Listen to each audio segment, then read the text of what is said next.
again, I just appreciate the fact that regardless of what the weather is, are open to hear what we have to share. And it's my highest endeavor to impart something on your minds today, several things on your mind today that you can walk home with and use effectively, immediately. That is always our goal when we teach. I want to, this year particularly, aside from putting more focus on the children, one of the things we'll be doing this year, some of the celebrities that are part of our community are going to be working with us in an effort to visit prisons at a higher rate and also come to public schools as well. So those of you that have children that are in the public schools, submit their schooling to us even today, like after class, let us know so we can put on a schedule. I just left Brother Ron Artest's house that plays for the Knicks before getting here, and I was held back a little bit in talking to the brother because our schedules are so very strict and diversified that it's very hard for us to find our medium days without us first having a meeting. I couldn't even go through all of that today with him because I'm going to be in Texas, North Carolina, Virginia, Maryland, Washington, Connecticut, Florida, and definitely California. When in California, I'll be in Dublin, Oakland, Sacramento, and Los Angeles. And all this has to take place inside of about 3 months. And then he plays for the Knicks. So just the other day, he was in Canada playing the Toronto Raptors. And then he's in New York here, and then he'll be somewhere else. So to try to get the both of us to work on the same projects, on the same days at the same time, it really does take some time to put the schedule together. And then I had class today here in Philly on the day that I had scheduled a meeting, and then he scheduled it with me, but he forgot when we scheduled this meeting, he had Knicks practice upstate New York.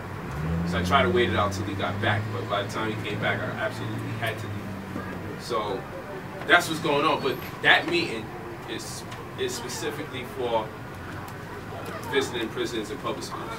And the brothers and sisters that will support me in teaching in the schools and just simply suggesting to our family that's in the prisons or juvenile facilities and schools, so just letting them know that they play ball or they may rap, however, it is very incumbent that they study. So they just want to show that, yeah, we've made it to the leagues, or, you know, we made it in the hip-hop industry, but we're still reading Brother Polight's books, we're still studying, we still know what the issues are of our people, and we're still going to make contributions. Because many of the brothers and sisters that go to school, their only hope is if they can make it into the sports and entertainment industry. And they really don't make no accommodations for anything intellectual, as though they can't compete intellectually. And there's actually more options for you open intellectually than there are for sports and entertainment, despite how the media may make us look in, you know, as far as the sports and entertainment industry. So that's the goal. The goal is to get very successful black men and women to partner up with someone like myself in this conscious community and to make our teachings resonate more with people. Because for far too long, the conscious community has come off as the weirdos for the most part. Okay, like many people have come into the conscious community to escape from society because they were rejects. They come here, then they put on costumes, and then they teach. And anybody that don't like what they teach, there's something wrong with them. And that's what a lot of us have become. So in turn, it turns off our youth. And it makes them feel like, you know, I don't want to be part of nothing like that. Those people are just doing that because they were unsuccessful. That's why you're part of that. How come successful people don't join that? You see what I'm saying? Like, this is normally the question. Like, you'll see people out there with spikes on their arms and everything going in on the streets. But then you say, where are the superstars? You couldn't get one, you couldn't get a celebrity, you couldn't get nobody. Your truth is that potent, but you can't get nobody. That's really the power of the devil. What about the power of God? How come God's children is not part of this community? So these are questions that our youth have. They want to know if what you're saying is so very powerful, when does success run concurrent with that which you teach? Or does everyone have to struggle when the information is correct? See, this is the dilemma that we are in the community. If the information that we've been disseminating in the community, coming from the leaders of the conscious community, if we've been teaching for 10 and 15 and 20 or 30 years, you would think eventually there would be a significant effect in the way of life that in which we live today. That is the question. And until we can demonstrate this clause effectively, we're going to lose the next generation to the media. Because the media has them thinking, you know, say derogatory things and make inflammatory remarks about each other if you want to make them, ultimately. You know, if it's going to be a black show, make sure someone's dying of cancer. Make sure the black woman marries a white man. Make sure if it is a black couple that they're in conflict with each other, there's scandal, there's cheating going on, it's about sex. You know, this is what we perceive ourselves as when we watch us on the TV. And it comes so close to reality, the only hope is for the conscious people to achieve a certain level of success. So in demonstration, our youth can look at them and say, you know what? I don't mind being smart. I don't mind being intelligent. I don't mind doing the research. I don't mind spiritual cultivation, because they can see the benefits of being reaped. And this is the hardest part to teach in the community, because oftentimes it sounds like you're selling out spirituality for money, and that's not what we're telling people to do. The New Covenant was constructed because someone like myself was not at liberty to do what I needed to do to cultivate myself or edify others with that which I was learning, because I had no time. That was very valuable for me and still valuable to me today. And because I have managed to gain more time, I can gauge how much more effective I am, how much more happier I am, okay? How much more clairvoyant I am. And because of that, I chose to initiate a movement that in hopes of the fact that others would be able to see the world through my eyes. I'm way more happier than I was in the past. And with my free time, these are the things that I choose to do with my free time. This is coming out and teaching class and hopefully motivating people and expressing to them other ways or other venues of success, because time is all we have for the human experience. And time is based on, even your cells have something called time cell perception. It's called time cell perception. And your gauge for how much time is being occupied is predicated upon how fast your heart beats. And your heart is connected to your brain by way of a network of nerves called the vagus nervous system. The vagus nervous system connects the heart to the brain. And in between that heart and the brain, you have these time cells that rely on the way your heart contracts and expands to respond to the stimulus of reality. So this means time goes faster or slower for you personally based on how captivated you are by life. For some people, the day can't go by quick enough. I'm bored, there's nothing to do. And for others, they just don't have enough time in the day because they have so much obligation. Okay, I've been on lines in the supermarket, and there would be like old ladies there who I know they knew damn well they was going to have to purchase their food. But for whatever reason, they wait until all the food is rang up, and now they go into these bags. And I said woman to the old lady, because women have a tendency to carry these giant bags that they don't need. They have these big bags. Like whenever my wives ask me to go inside a bag and find something, I know I'm going to be losing 10 minutes out of my life, because there's a bunch of things in there, and I never find it, and then they go in there, whoop, and they pull it out, and I'm like, I never understand this. But the older lady now is a whole nother phenomenon, because she could have left with just a small purse or wallet, because she know all I'm going to do is go to the grocery store, buy my food, and go home.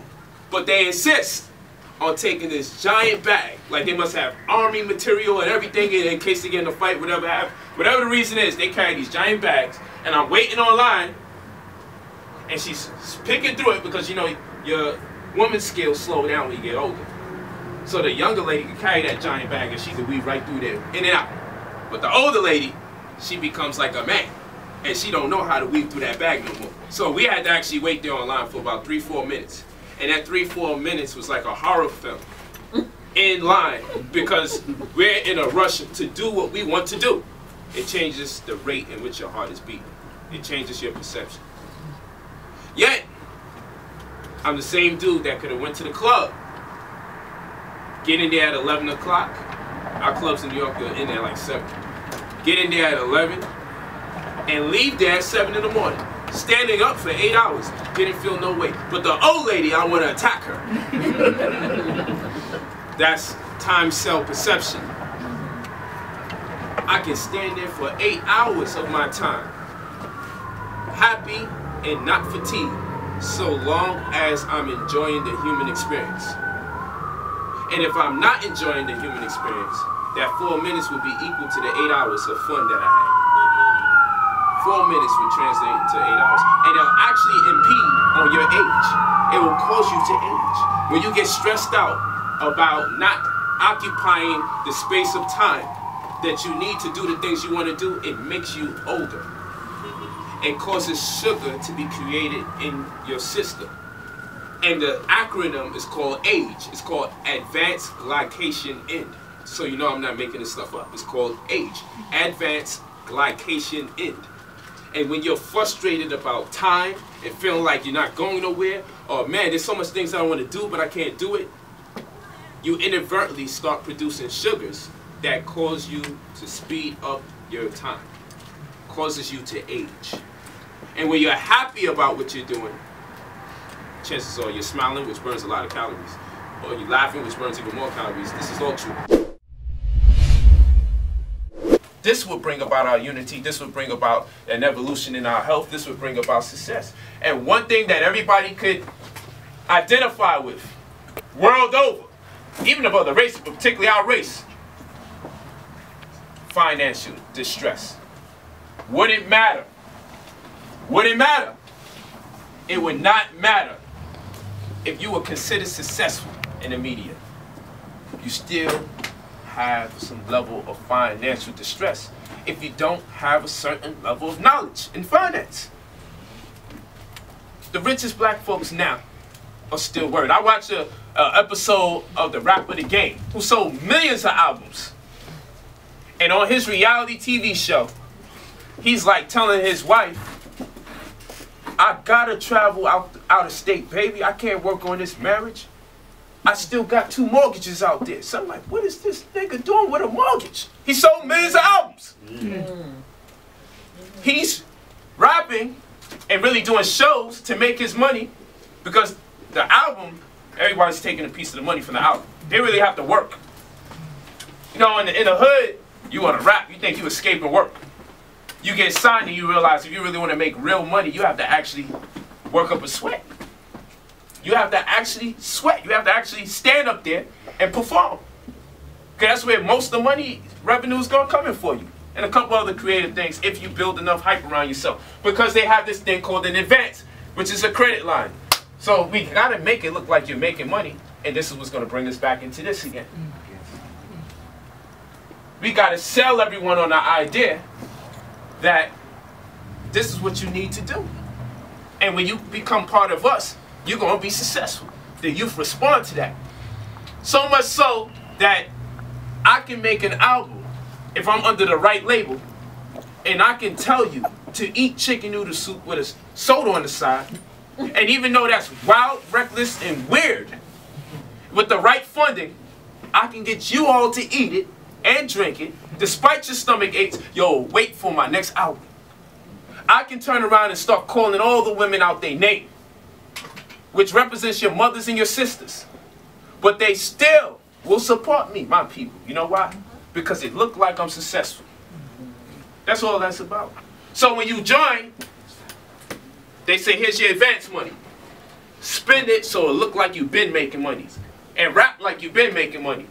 Because success resonates in everybody. It's something in us all that we wish for ourselves and for our posterity. And just because of that inclination, it demands your attention, on average. Because nobody want to pay attention to no broke people. Don't nobody feel comfortable like that. We'll listen for a while, and then you'll lose us after a while. Because we'll say, we don't see your knowledge resonate in your life. But the most ignorant Negro, so long as he look like he got some cash, it warrant our attention because we're trying to figure it out.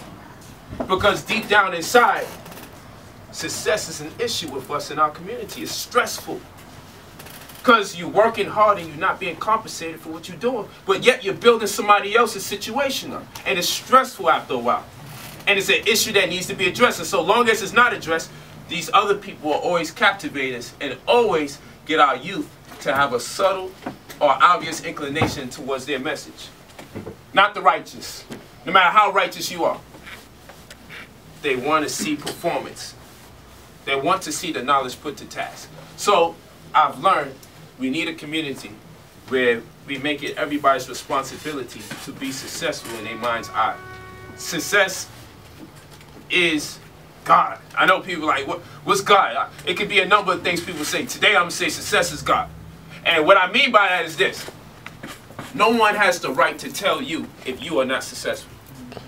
This is your criteria, your definition. If you just want to be a public school teacher to have an effect on the world, and you accomplish that goal, then I have to give it to you. Because success is predicated upon a premeditated state of mind that becomes an actuality in the interim of the process of performance. That's what it is. You materialize your thoughts. One day you wanted to be, the next time you became.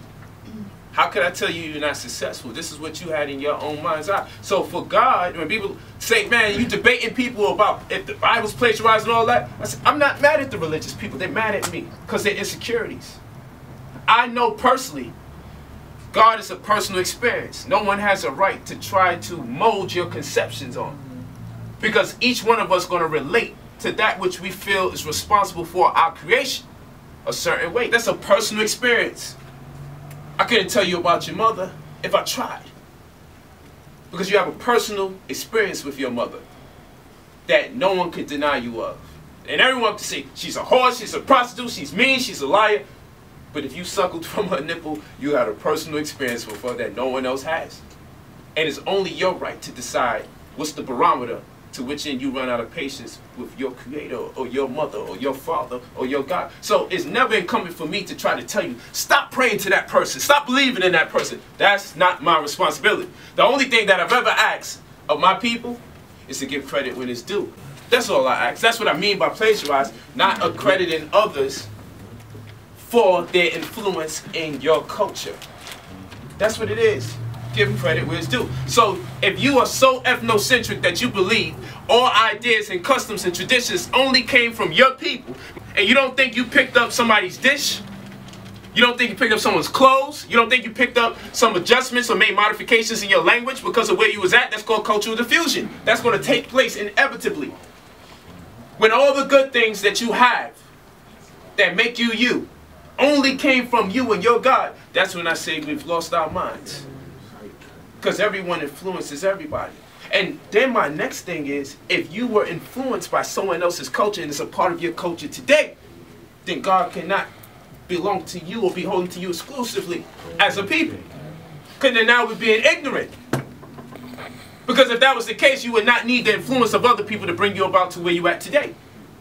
But there's a reason why you've adopted different traditions and different systems. So my point is, that is our success.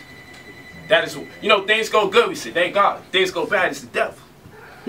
In between that, we're not responsible for nothing. This is weird. And like, when do we actually have a say in what's going on here? I have no power. That's what this sister tell me. I have no power. Jesus woke me up. You don't got the right to save people from foreclosures. Only Jesus can do this. I really was told this. I said, I have no. Y'all take this thing and y'all go far. Another woman sounds, she just making love to Jesus every night. Like, how you doing, sis? You look beautiful. I'm taking. I'm like, who got you, baby? Jesus. You got a real intimate connection with Jesus. That's what I wonder, is the brothers having this kind of connection with Jesus? This is getting weird. So, I'm saying, success is your right. And no one can define if you're not successful. This is important first. This is important. Because people put restrictions on me when I was trying to come up. They said, you can't own a business till you go to school and get your degree in business and administration and all this other stuff. And I'm a 10th grade dropout. I don't have the resources. I don't have the support. I don't have no family. I don't have a mother around. I don't have a father around. I'm just trying to do what I do. I'm just getting a little awakened. I'm still in the game, but I'm just coming into my awareness, and all I'm being told is how hard it's going to be. And how it has to be done in ways that I can't possibly use at that time. So what I'm going to do, quit? Then I get in the conscious community, and they say, oh no, you built the pyramids, man. They say, I did. I'm like, okay, cool. You built the pyramids. I'm like, that's fly. They got math and science from us. I'm like, us? Like you and me? Yeah. Cool, I'm with it. So then I tell them, y'all, I'm going to start buying houses and everything. That white man going to take those houses. I'm like, hold on. I just built the pyramids just 2 minutes ago in this conversation. And I taught the world math and science. Now I tell you, I'm about to get some real estate, but when that white man comes, we're going to see what happens. Yeah. That cracker ain't about to let no nigga be owning no real estate. But you just told me we built the pyramids and we're the fathers of math and science. That's a heavy claim. But now we can't get out of poverty? So we built pyramids, we're the fathers of math and science. We are the original people. We created the white man. We grafted him in a scientific experiment. We took the black germ, and from the black germ it became a brown germ. From the brown germ it became this weak, degenerate creature that we call the white man. We did all this scientific stuff. And all this is the workers of the original black man who had a head the size of 2 heads because he has a big brain. All this shit we did. But we can't get out of poverty. Then people say, what's wrong with you not teaching the white man? I said, no, because the Negroes is teaching it sounds very weird to me. Because 1 minute they empower me and tell me I have no limitations. And the next minute they give me the limitation called the white man. Says I just got to give up that doctrine. I don't have no limitations. We can't succeed if we believe in the limitation. There ain't no way we're going to do anything here if you're sitting here thinking, if I come up, the white man's going to come. But once you start believing in that, it's effective in your paradigm. It's effective in your reality. It creates a circumference around you where you had no borders. Once you start believing that someone else has more power than you to persevere, you don't need that. Says that the best thing I got going for me is my ignorance. No, the older generation, man, you just don't know this cracker. You know what he did? I said, I know you did. I know what he did to you. I can tell you still traumatized. I get like that when I talk about how black people did me wrong. You be telling about the cracker, I be telling you about the Bloods. That's all I be talking to you about. That's how it works. And for everything you can say about the cracker, I got some stories about some Bloods that gave me hell as a Crip. I can tell you this. And I'm not going to be spreading that to my children. You just don't know those Bloods. Like, you know what I'm saying? I ain't going to be doing that. You know what I'm saying? Because that's how the elders do it. So I understand. I done had talks with Dr. Jeffries, the best of them in this community. Dick Gregory, and I was going at it. What? I talk to the best of the man because this message is powerful that I be teaching. So it make everybody come down the stairs to little old me and be like, yo, I gotta talk to you because people listening to you, brother. Because Dick Gregory don't play that shit. White man's the devil with Dick Gregory. I was able to crack the code with Paul Mooney. Oh, okay. Yeah, you see that, right? You say, oh, whoa. Now I cracked the code with Paul Mooney. There you go. You know, I did a lecture with him and he heard my vision and he went up there. And he said, I ain't gonna lie to you, we do raise hell. If any damn person the devil's a black man, he convinced me. I put some shit on him, man. He went up there and he started getting on black people. I think that's his only comedy he ever did that. That's right, I gotta put that out. I gotta put that out. He sat on stage and started going in on us like, yo, we be causing some hell. But even Dick Gregory, after it didn't work out the first time we built with each other, when I did a lecture with him, we still did something together. When I was done speaking, he said, I learned a lot from you. If anybody heard the Blog Talk Radio that I invited him on, man, he was trying to tear my ass up about the white man. He was mad as hell. He said, niggas make some money, and then they start talking about this white man like he ain't gonna get you. That's what you do a lot. He's like, like, don't work yourself up, man. I know you healthy and all. You done walked around America with chip. But when I taught my class and he went up after me, he said, I learned a lot from that young man. And no one really expected that. That was keeping up with our promotion for the event. Because he's like, how the hell Polight and Dick Gregory going to do something on the same day? I said, I worked my magic with Paul. I mean, he's still going to keep his conviction at the day, but at least he understood where I was coming from. And all I can say is I never had a dog sicked on me. I don't know what it is to be bit by no pit bull, sicked on me by no white man. I don't know what it is to get called for eye rape if a white woman walk by. I really don't know. I can read about it. But what resonated in me more is getting shot by a black man. That shit hurts. Like, I can read about what the white man did to you, but when you get shot, that's a conviction I have about black people for the rest of my life. See, that affects me personally. Okay? When someone disrespects my sister and they look like they're part of my race, that sticks with me. When people rob and steal from each other in their own community, looking like you, oppressing you, that sticks with me. And we would like to believe it's not black people's fault. You see, brother, it's a condition. Who created the situation, my brother? It was the white man that created it. I'm like, yo, y'all gotta stop. Y'all so damn smart. It's working against you now. Your own people terrorizing you day to day. And you still making excuses for them passing the buck over to the white. Listen, man. If this was a day after slavery, I'd give it to you. If this was 2 years after slavery, I'd give it to you. If this was 20 years after slavery, I'd give it to you. But it's 2014, man. We gotta start saying this is us at this point, whether we like it or not. And even if someone created the condition to set the stage for us to do this, it is 2014.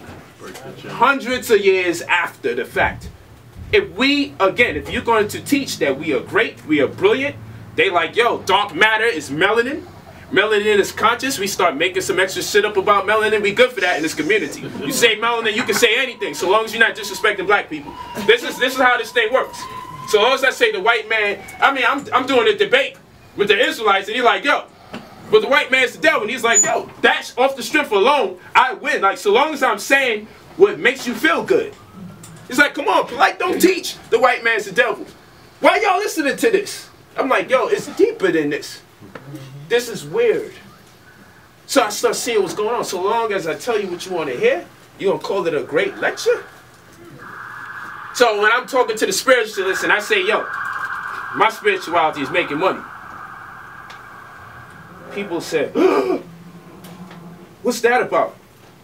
The white man's not the devil, and I don't make a religion out of money. They said, this nigga crazy.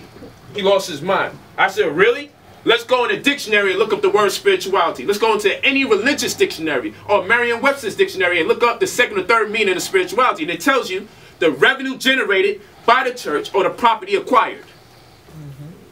Getting property and making money is called spirituality in any religious dictionary. Look it up. So when I say I make a religion out of money, the only thing different from those people and me is that I'm being upfront and honest and saying, I want our people back into what it takes to get money. I want to make a religion out of making money so we have the resources to change the condition. If we can sit here and we can meditate and we can chant, all of which I love to do and I have the time to do it because I'm free economically. But if you're not free financially, you don't have the time to meditate, you don't have the time to pray, you don't have the time to read, you don't have the time to study. What kind of life is this? But you make the time to pray? With what time? You can't even do all the obligatory prayers that your religion is asking you to do.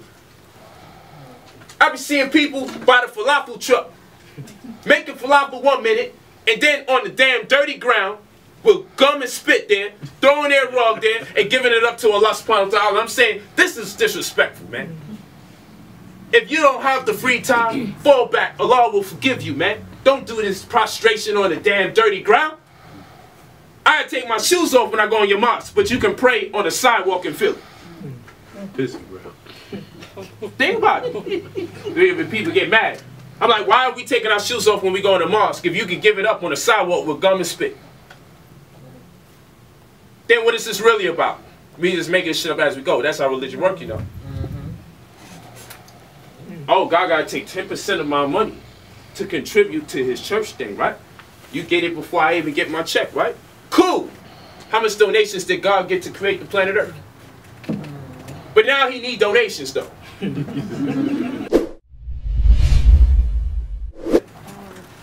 The brothers I debate, he said the angel Gabriel came to them and gave them their Lashon Kodesh, gave them their language.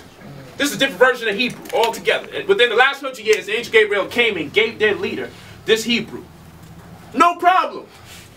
but you still read from King James Version of the Bible. He didn't give you the book that corresponds with your language. He just dropped off the newest language, or the most ancient. He just dropped it off and gave it to y'all. But he forgot to give you the book that has that same language in there. This is very weird. See, got nothing to do with the language. So you still have to read the story in a fabricated rendition of the language. You still have to read the stories in the wrong version of the language.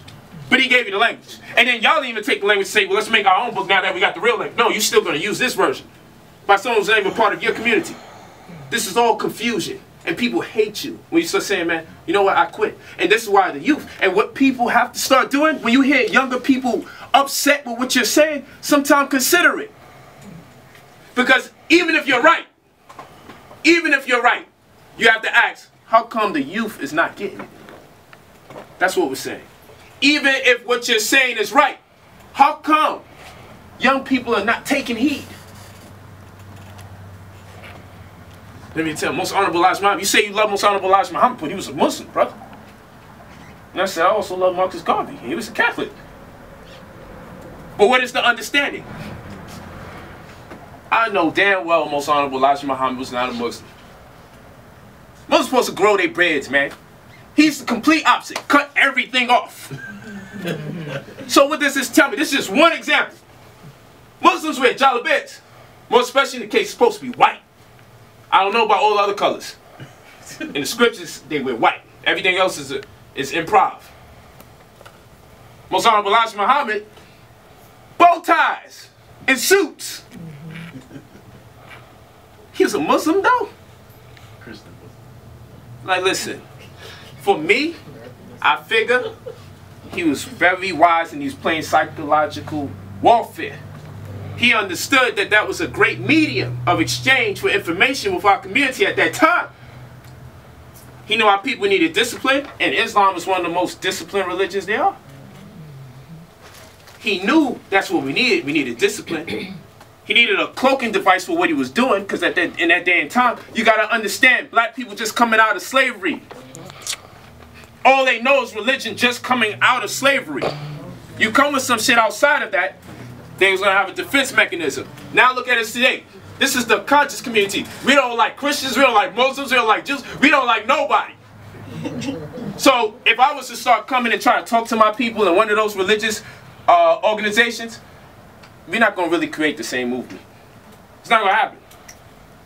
And people can keep trying all they want. You can create the new Islam movement and get everybody on it. I'm going to tell you, it's never going to work. Because that era is gone. You got to keep up. It's like music. See Jay-Z keep lasting? Because he keeps switching this shit up. He tried the down south thing, wasn't working out. He said, I got to get out of that. I'm starting to fall off.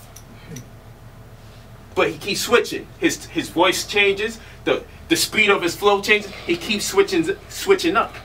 And then sometimes you got to know you got to collaborate with somebody. Just keep yourself alive long enough. So if I got to do a few Kanye West albums and everything, we're going to do that together. Just so I can stay relevant. Thank God he married to a Beyonce. And they're going to be relevant for a whole lot longer. But you have to know when to switch up. When the era is changing, you can't do nothing about it. I don't like this new music going on. These guys ain't matching and everything. I be stressed out when they be listening to this stuff. And I be feeling, oh, like, yo, the music we was listening to, I never thought there'd be a day where I'll be telling my children the music we listened to was not like this. I thought the music was going to be that way with us for the rest of my life. And this new stuff going to change. I'm like, oh, no. No, man. This is weird, man. Call him 2 Chainz, but I got Sevron. I'm like, did he say Sevron? What the hell is that? It hurts. And I'm like trying to let her listen to what we used to listen to. Listen to the stuff we listened to. And I'm trying to sing the lyrics to her. And this is a metaphor. They're not even thinking no more. They're not even using their mind. But I can't get through to them. I'm like, this is a barrier. This is crazy. This is too much. But you see, in ignorance, some rappers are still trying to, yo, the electromagnetic spectrum, and I'm like, yo, no one's gonna listen to you, man. Conscious people don't even like that music. They be fronting in front of other conscious people. When they go home, they listen to the dirty shit. They ain't listen to that. It's just too heavy. We trying to get away from our problems. If you trying to pronounce this shit, that's a problem in itself. We ain't listen to that music. So you got to know what's going on with the people in that time. You cannot try to force your interests on other people. You have to meet them at a common ground, whether you like what they're doing or not. So if the youth is singing about nothing but sex and money, and those people, when they put up a video, they get millions of hits, millions of followers. What are you going to do? Keep trying to force your idea of what the problem is? The youth is telling you sex and money is all that's in our mind. Fix that situation and we'll listen to you. That's what they're telling you in their music. Culture and music is in a bind. You don't have to like the music, but you have to listen to try to understand what is the problem.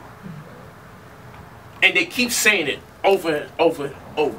Money, cash. Money, cash. So they say so much, they have to repeat the first shit they said in the second line. Money, cash. Money, cash, hoes. Money, cash. They're like, hello, nigga, I'm telling you what we obsessed about. Y'all ain't listening. Y'all coming back still bringing us all the religions. We keep saying money, cash. The music ain't changing.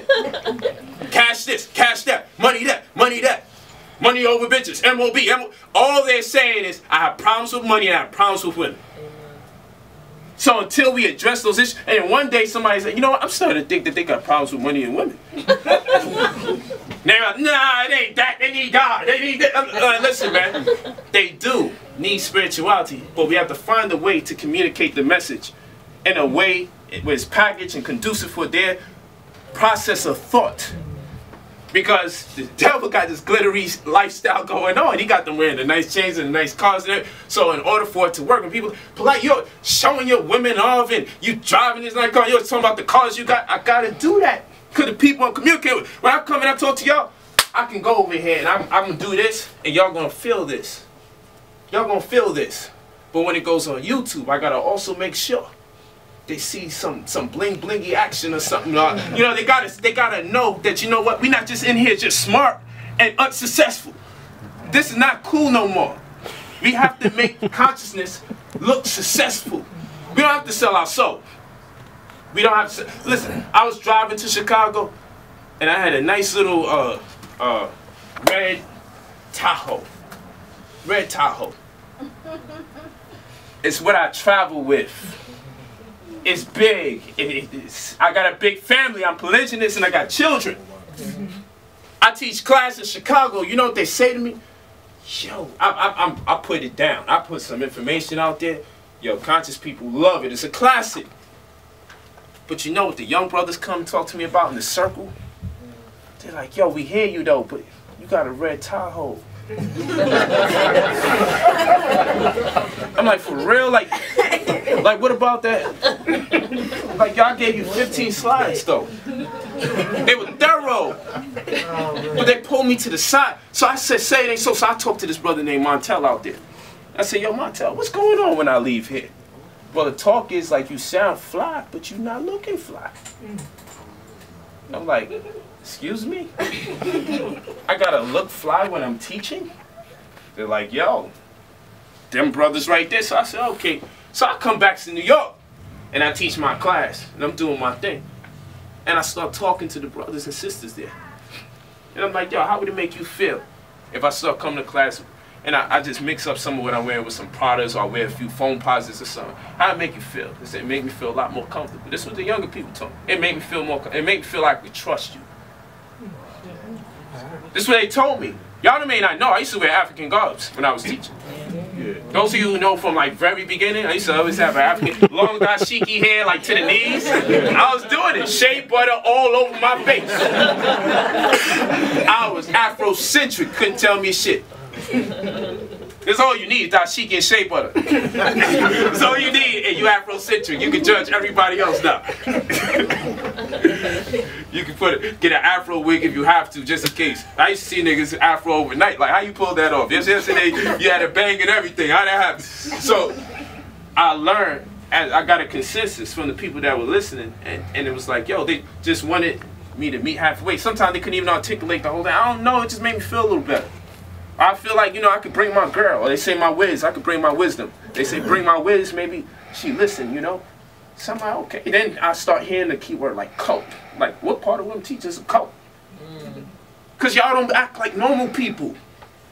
Like, what you talking about? The information, Polight, you got a real good memory. shit start feeling like a cult because you be remembering so much shit. I'm like, a cult memory? It's just weird how people think and assimilate information. They're like, look, the information is so vast, we need to see something that look like human beings. So I'm like, so I don't look like a human being when I'm wearing a dashiki? Like, what's going on? So as I start learning, I'm like, you know what? The whole world has a certain image. So who am I to not meet you halfway if I said I came here to teach you? If I came here to inspire you, who am I to tell you, no, I'm stick to it this way. They'll like it eventually. I mean, we got to get rid of that mentality. Now, I'm not going to start cussing up a storm because their music is saturated with that. That's not me. I may sprinkle a few curse words in what I do, but it's definitely timed. It's never out of control and out of luster. It's definitely just a little sprinkle just for the people there who assimilate in that way. But I'm not going to go crazy and say the mother F words and all that. That's not my cup of tea. That's just not me personally. I will joke around a little bit more than other people. And that's to remind people that I can be your brother in the hood and we build. I just have some more knowledge. So that way you don't have to deal with that person that after the joking, y'all go sell some drugs or something. At least with me, you can say, man, I'm going to be uplifted in between the joking. So I've learned to adopt different styles to be more effective. Because you may be the type of person like me. I could have listened to music. I listen to the words and I want to get the lyrics. And I was annoyed by people who only want to listen to the beat. It was the most annoying thing. I'm like, you ain't heard nothing the brother said, right?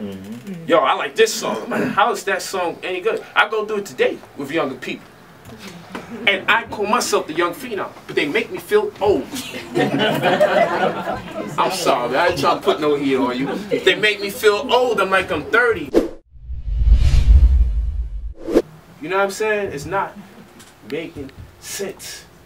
Yeah, rapper Toya's kissing cousins. I guess they kissing cousins. Now she's kissing muffins. I'm like, come on, Cam. This is Cameron, man. I'm like, come on, Harlem, don't do that. Because the South is dragging us to hell, and now y'all starting to participate.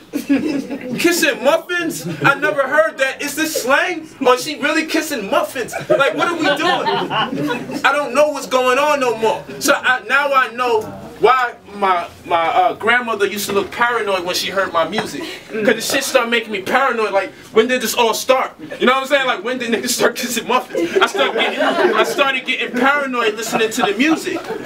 And now I understand why my grandmother had those eyes when I was singing my songs. And she was just looking at me like, where did you... I thought I knew. So this is what's going on today. So I'm like, you know what? I have to start investigating what these people are talking about. Or that thing 2 Chainz talk about. On a craftmatic, what he said, he put a fat rabbit on a craftmatic.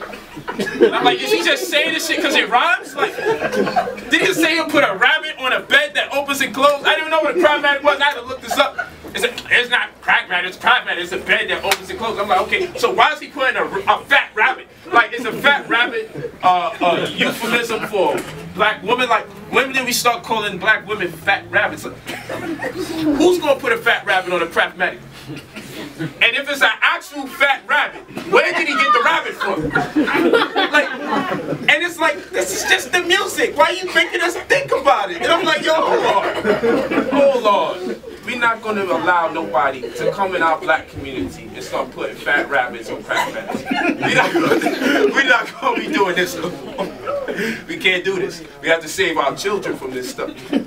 So what I'm saying is, if we got to start working more harder to show the results of our prayers, we've got to do it. Because these guys are going to steal the attention away from what we have to offer our children if we don't start making a stronger and more valiant effort to show the end product of our prayers and the end product of our meditations, because all of that we need. But you have to always consider application. Application. You just can't, after you meditate, after you pray, after you introspect, after you read, after you study, you still have to apply the thought process. Application is everything. You still have to apply the information. And in that, the people who bear witness to what you're doing will say, you know what, I think I'll try your approach. Because when everything else fails them, they'll say, I bear witness to a man that was in similar condition, or to a woman that was in similar condition, and I see that they're evolving. And they'll be able to see that. and they'll say to themselves, that's worth a try. And that's what this is about. So our lives and our children's lives, not really our lives, our children's lives depend on us being successful and how we achieve our success. So now we got people that's successful, but we don't know exactly how they were successful. We need something that we can point towards to a credit for our success that takes a process, a systematic process. Because if it's just saturated in belief, there's so many different ways to go about belief, we will not find the same success. We need an actual regimen of what we can do and how to go about doing it so our brothers and sisters can follow. That will keep us safe if we follow it, so we don't wind up in them trap teachings and wind up incarcerated after we follow it, or wind up highly depressed because we've been looking to become something that only 1 in millions become out of our whole community, and they normally pick the most ignorant amongst us, out of us, to be the poster boy or girl for that genre of music or entertainment. We have to work harder on being successful, because we are the ones that are paying attention the most. We are the ones that's reading the most. We're the ones that's studying the most. We have a responsibility after we study to produce and manifest results, so our peers and our youth can appreciate what we have to offer. The only reason we love ancient Egypt is because they left real estate back. People call it pyramids, I call it real estate. That's why we love them. Because we can bear witness to it. We can scale it. We don't have to speculate upon it. We can say, no, this actually exists. That's why we're so deep into them. The only reason people love the Mayans is because they knew about the solar eclipse and lunar eclipse, and it was on point, so people said, man, we don't have to speculate what they knew. It's clear they knew something in particular without the use of certain instruments, or they must have had it, or someone had some kind of level. So you know what? There was a conviction instilled predicated upon truth, where they said, you know what, this was actuality, this is facts. Like, they knew certain circumstances of the planets and the stars and the moon, so that we know that we can trust them on a certain scale because of the performance. We love the Sumerians. Why? Because we can say, man, that they knew certain planets existed that we only found out about 50 years ago. So you know what? They got credibility. This is how the young mind works. So when you come here and say, no, you know who did that? God did that. You know who did? God did that. The youth is like, okay, show me how. And you can intimidate me when I'm a young man and a young woman. You can intimidate us doing that. As young men and women, you can't intimidate us and tell us to shut up. I used to be in a car, my aunt driving, and I'm like, why is the moon following us? They're like, the moon is not following us. I'm like, the moon is right there. I bet you when we pass this mountain, the moon gonna be right there. And you know what I got? Shut up. And that stopped the conversation. And they knew they had to look back, because I still had that look on my face. Still following us. So you can intimidate us, but we still got that in our head. Children know when you're saying something, they're like, my parents don't know. I'll be quiet, because they're gonna say, why you talking about? You know, I grew up in slick shit. I grew up in slick stuff. Ask me when I'm talking to you.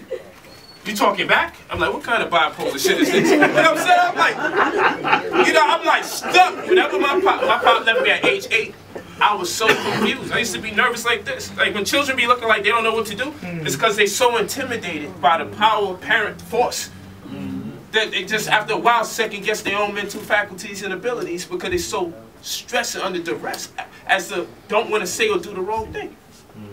I used to come down hard on my baby for different things. But then I'm like, you know what? I don't like how she's second guessing herself. Because she's being too intimidated by my tone. So I lighten my tone. You know, and I explain a whole lot more than I would just show the sense of urgency and give her mandates and directives. Because I don't need her growing up second guessing herself, knowing the right answer to something and not wanting to express it in fear that somebody may not be able to handle a good question. Sound like I can't do that, got thrown out the window. And I realized it's a byproduct of how I was raised. I was raised with yelling and screaming. I was raised with weird shit. I was like, weird shit, you know, no, I'm talking weird. Like, weird shit like, you know what? I'm gonna beat you. When you hear the word beating, first thing come in your mind is pain. Pain. Pain instills a certain conviction. So when I say weird shit I grew up under, I'm talking the weirdest shit. You know the weirdest thing you can do to somebody? What? Is to beat them and they feel the pain. And then the next day, tell somebody, I'm about to beat you. But do me one favor, go and get the belt. Oh, yeah. How the hell you gonna ask me to get the weapon? How you gonna tell me to go get the belt? Get some switches off the bush. Yo, switches! The little ones to take all the leaves off. Yo, sit there and take the leaves off so I can whip your ass correctly. It's like, hold on. And then they're like, you ain't moved yet? Hell no! I want to say, hell no, I ain't moved yet. I'm still questioning why am I going in the first place? Out of all things to do, you're going to tell me to get the weapon? I know how that weapon feels, and you're going to use it against me. Now, if it was my sister, I'd go in there in a heartbeat. Get the belt. Your sister, I did that in a heartbeat. But you're going to use this belt on me. So this is weird. And I had a grandmother, for whatever reason. You know the worst thing that happened to a grandmother when she try and get you? Is when she miss. And she think I moved. I'm like, Grandma, you just get her and she's so mad at me that she start getting pots. You ever had people else that's like, you know what? Whatever's around is going airport. And then start throwing shit. And I'm like, yo, hold on. I didn't even move, Grandma. You getting fresh. You think you're a boxer now? Bob and leave this. And she start throwing everything. I'm like, this is not cool. And guess who got to clean everything up after? This is weird. Says it being, this is the pot that hit me in the head. And this is the spoon that hit me in the face. I'm like, this don't make no sense. And all because Grandma's so old, when she swung, she missed me, and she thought I bobbed and weaved. And then she's like, get that silly look off your face. And I'm like, this is awe. I'm in awe at this whole situation. Silly look. You trying to mock me? Now you're going to tell me I missed? Tell me I missed. And I'm like, this is a trick. This is another one of those trick questions. They're like, no, you ain't missed. So you lied. I'm like, oh, shit. I didn't lie. So now you're lying about lying. I'm like, you know, I'll do you a favor. I'm going to get the belt. Because sometimes parents can talk to you to the point you just say, can I take the beating in exchange? Because, yo, my pops and my grandmother was able to talk to me where I asked them to just please beat me. Because they will not only just talk you down out your game, they will wait till company come over and talk about, yeah, Michael is doing this, and Michael, you see, Michael think this, that, the third about, and Michael, and I'm here, I'm here. Like, can you just wait until I leave? Like, and then somebody else comes to the house, and we got to talk about Michael all over again. And I'm like, yo, hold on. Is everybody that come in here is going to get the Michael doctrine? Like, is this new Christianity shit going on now? You got to propagate the doctrine of Michael? Like, hey, how bad I am? Like, what's going on? And the worst thing was report card day. The teachers know no wrong. They never misunderstanding anything. And I was one of those children. I had to get beat from my friends. See, I'm telling you, I went through stuff. So when you see me acting, when I have class and I'm joking, that's because of all the jokes that I got my ass whipped for in school. Now I get to be free. Yeah. So when I stop in the middle of the debate, went in like 12 minutes just joking around. People are, you can't do that. Yes, I can, because nobody gonna beat me this time. You don't know what I went through psychologically. I'm in the middle of the debate, I had to black out for 12 minutes and just joke, just to know I could get away with it. And I still was looking, watching my back from my pops when I was in that debate. Not knowing he gonna come out of nowhere. But the teachers used to say stuff. And I used to be like, yo, I live with you. You gonna take what this teacher's saying against me? And like, nah, he would wait until I had class and come get me and beat in front of everybody. I'm trying to be a thug. I'm trying to be a gangster. If I don't cry. So it is, when I cry, he said, stop acting like a little bitch. What, you a faggot or something? So I said, you know what? I'm gonna make my pops proud. Next time he give me an ass whipping, I'm gonna boss up. So now he whipping me, and he see me like this. And he beating me in school. And I'm like this. And he's like, yo, oh, you a gangster now. In front of your friends, you ain't crying? What you saying, I ain't hit you hard enough? Immediately, tears shot out. Yo, I was holding it back. I just started trying to tell him shit like, yo, this is all fake. You know what I'm saying? I'm like, what the hell? What the hell? So I was always confused for a lot of time. One of the best days happened when he walked out my life. All I had to do was deal with my grandmother's scrutiny. Because dealing with the two of them at the same time was hell. And they both saved me from the other. But there's nothing stopping them when they're in their zone. I'm like, this is just difficult. So what I'm saying is, all these things manifest itself when you get older. When you go into adulthood, a lot of the way that we are with people that make us a burden to them to love and make us a burden to be loved come from them childhood issues.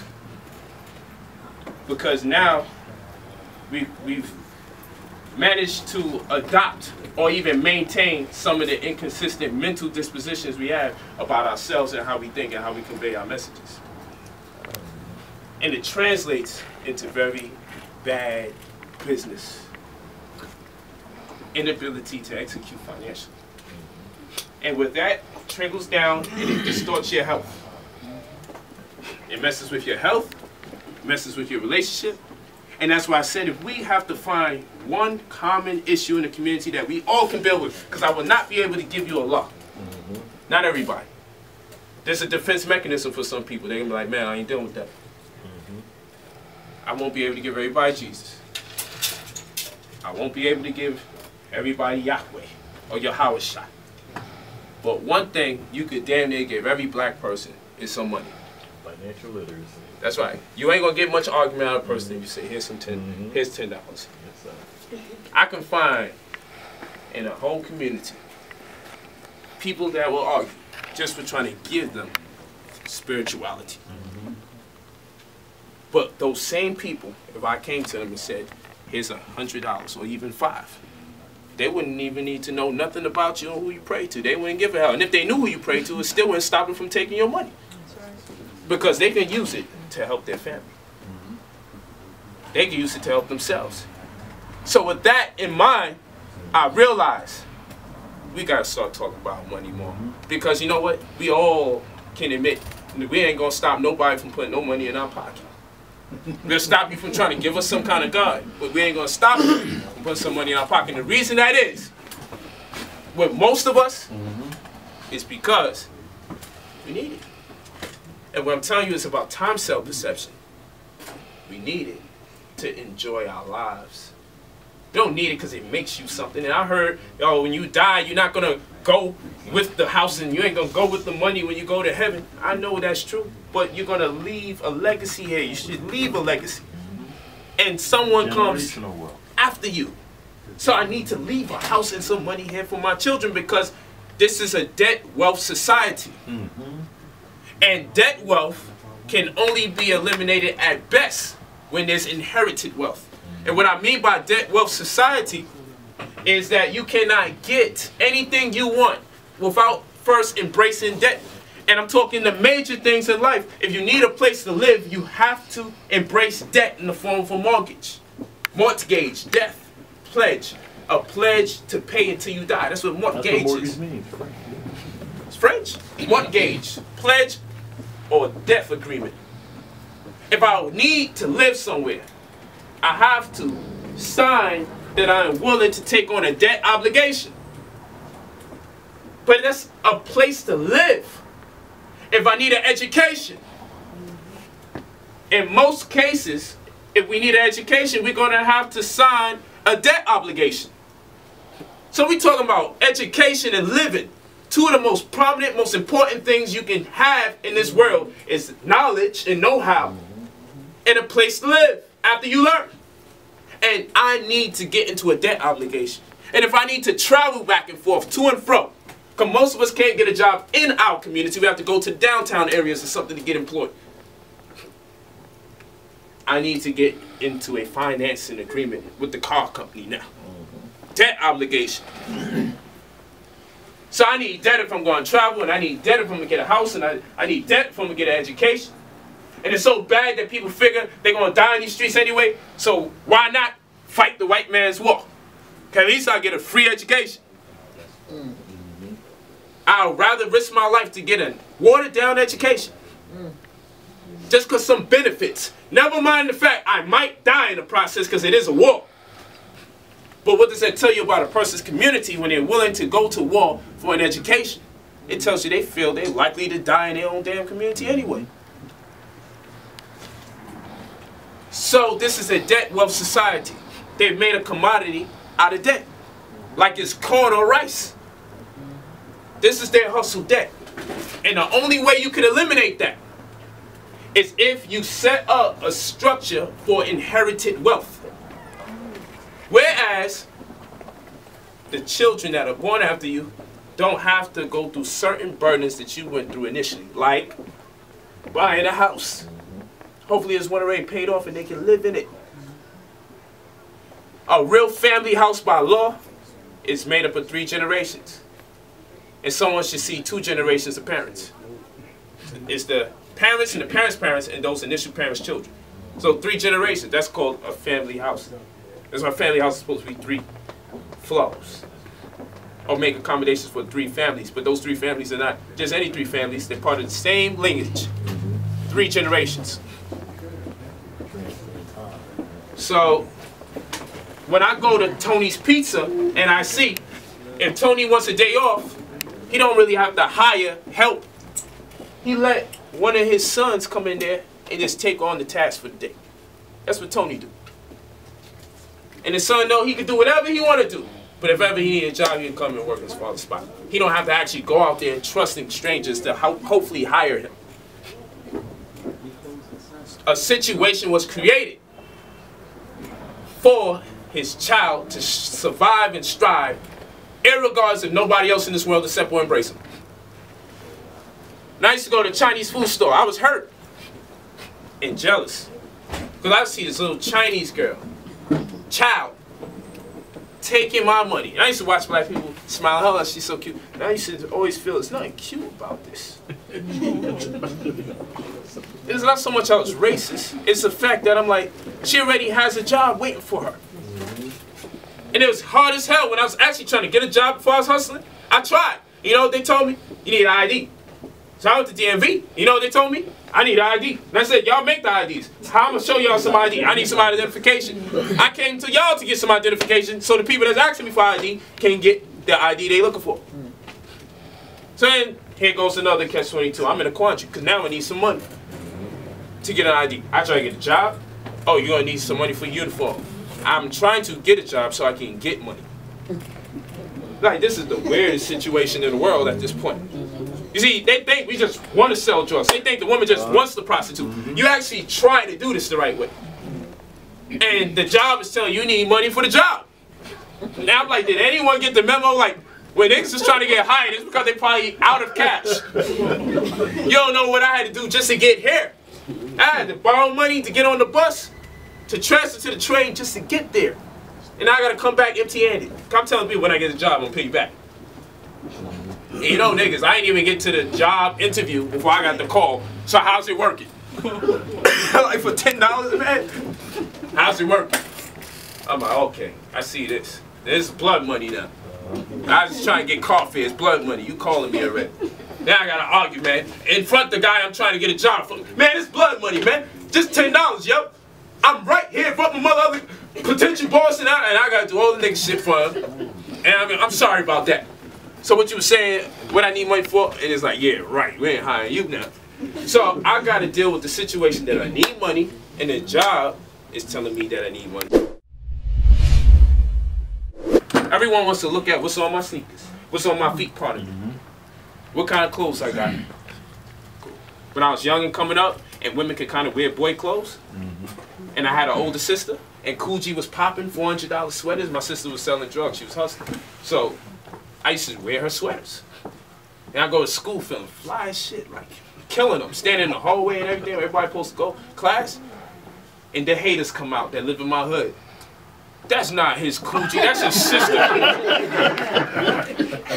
So now I gotta get an identity because my spot is blown. The girls is feeling me, they digging me, they like, yo, you looking kind of cute. I got the $200 hat on, the $450 sweater, I'm killing them.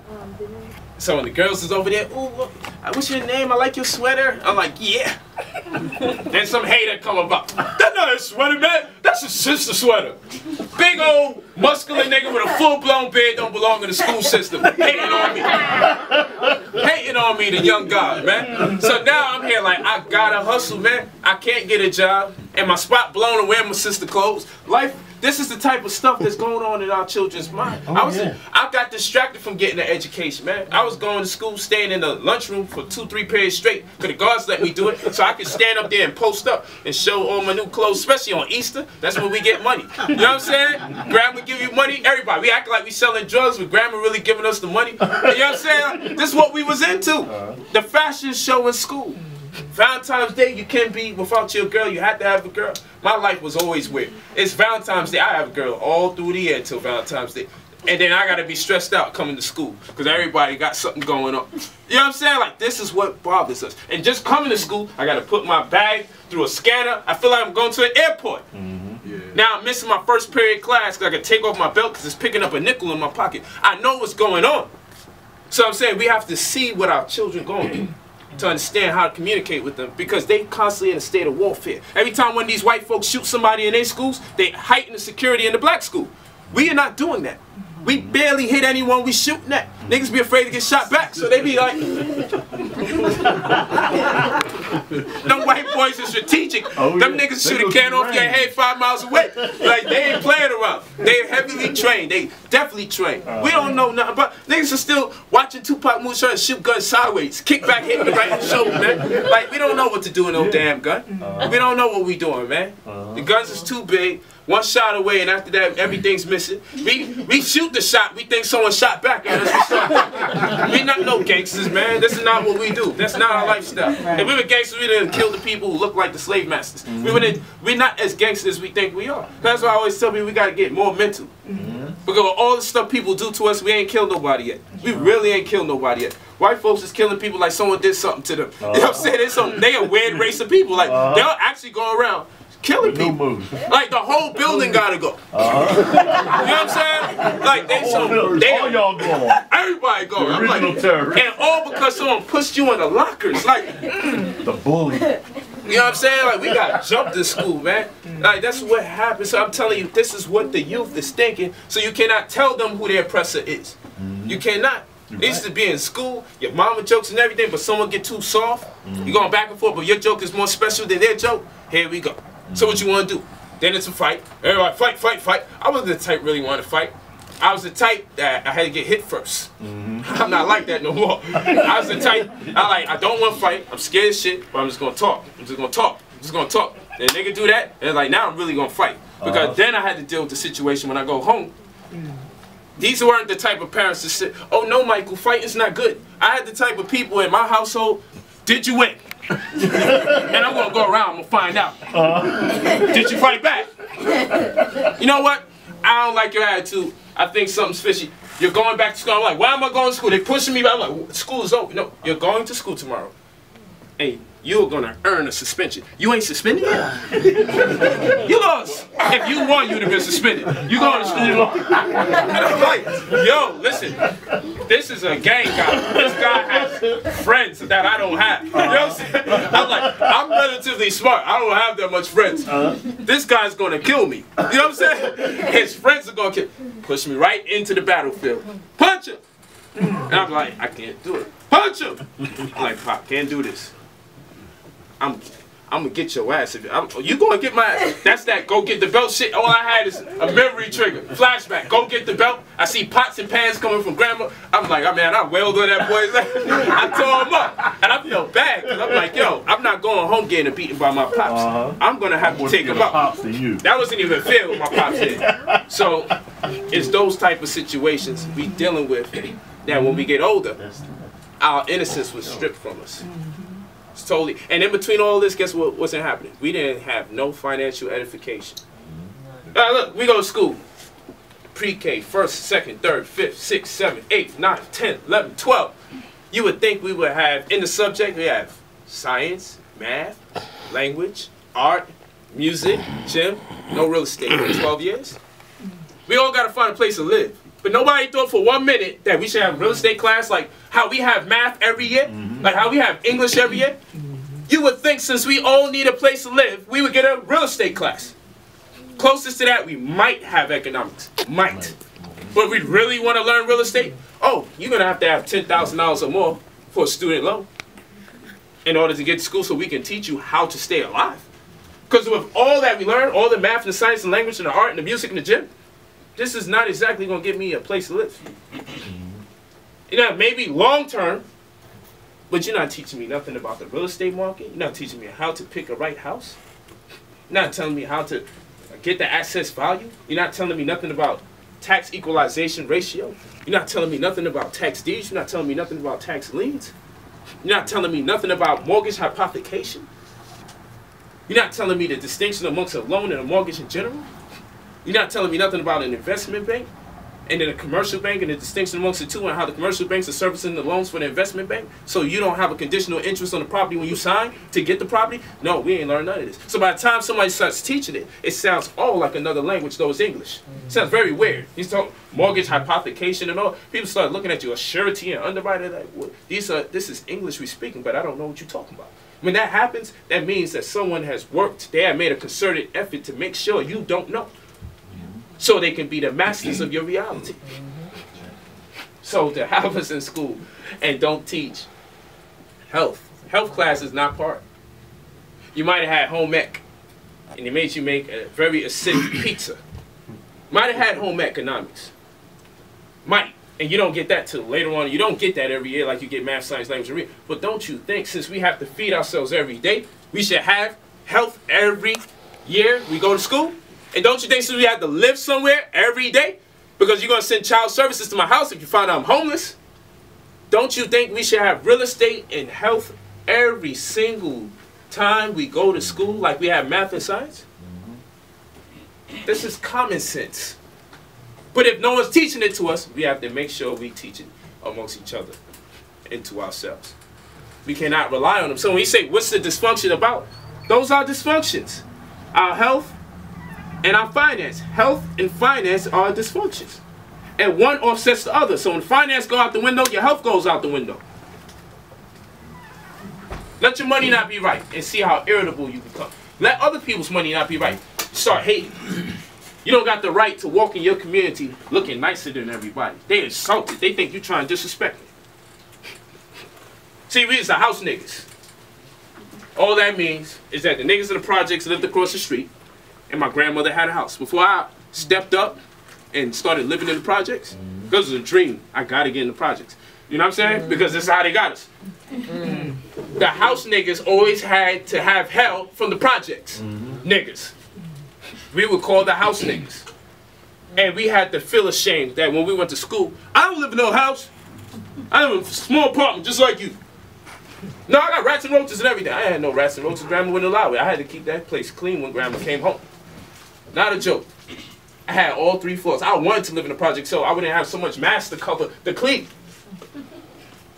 And my grandmother was funny. She the type, I have a long table, and I would wax the floor, and she would make sure she moves. So this is a short, frail-looking lady. She would take this heavy-ass table and see if it looked like a square inside that wasn't waxed. She's like, you moved the furniture? Yeah, I moved the furniture. This is an old lady like this. You moved the furniture? I'm like, yeah, I moved the furniture. You moved the furniture, Mike? I'm like, yes, I did. This old lady go from doing this. Let me check this shit.